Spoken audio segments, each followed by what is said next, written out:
summer is upon us and your child is not reading. They no longer have the reading log they have to do every day. So you're thinking, how am I going to get them to read in a way that doesn't make them feel like they're being punished to read their books? So there's a lot of things we can do to make reading a little bit more enjoyable and connected to summer. Perhaps you're going on a trip.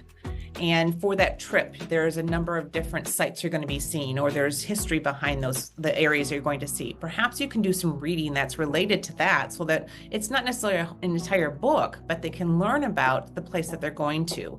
And that can be done before or even after you've actually gone on the trip.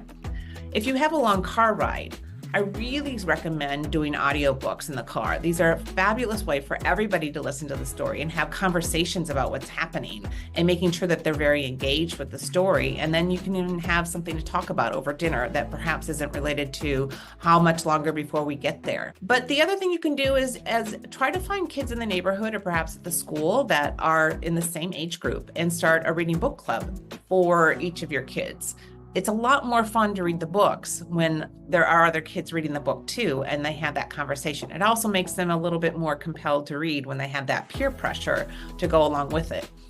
And lastly, I find that getting your child to maybe explore an area that they haven't read, and you're trying to find some authors that might be really interesting to them. The summertime is a great time for this because it's okay to go to the library, pick out 5 or 6 books, and find which one really engages them. And once you find that book, you're not forcing them to read. You're asking them to turn out the light and get a good night's sleep.